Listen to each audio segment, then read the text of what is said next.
Hello বন্ধুরা, সকলকে স্বাগত জানাই আমার মেকারের চ্যানেলে। আজকের যে মেশিনটা নিয়ে আসছি সেটা হচ্ছে নিডল কাটার। নর্মালি এই জিনিসটা ইউজ হয় নিডল ডিস্ট্রয় করার জন্য, স্পেশালি ল্যাব, হসপিটাল।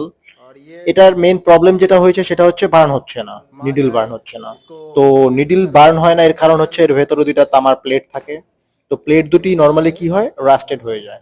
রাস্টেড হওয়ার কারণে যখন ট্রান্সফরমার থেকে সাপ্লাই বেরোয়, ট্রান্সফরমার থেকে যখন সাপ্লাই বেরোয় তখন সেটা পৌঁছায় না, যার জন্য কোনোভাবেই সেটা হয় না। তো আমি আপনাকে দেখিয়ে দিচ্ছি ওটাকে কি করতে লাগে। মেইনলি একটা স্যান্ড পেপার নিয়ে সেই রাস্টেড এরিয়াটাকে আপনাকে ঘষে পরিষ্কার করতে লাগবে। ঘষে পরিষ্কার করার পরে এটাকে যদি সুন্দর করে ফিট করতে হবে। দুইটা প্লেট থাকে, দুইটা প্লেটকে সুন্দরভাবে পরিষ্কার করা হলো। পরিষ্কার করার পরে আমরা এখন ফাইনাল টেস্টিং এ আসবো, দেখি আমাদের কাজ কতটা সফল হয়েছে। তো তোমরাও দেখো গাইস, একদম সুন্দর, একদম ফায়ার হচ্ছে। তো গাইস, মোটামুটি সব ঠিকঠাক। যদি আরো কোনো ডিটেলস জানা থাকে অবশ্যই আমাকে কমেন্ট করো। আর বায়োমেডিক্যাল চ্যানেলে বা এই মেশিনের চ্যানেলে, মেকারের চ্যানেলে অবশ্যই তোমাদের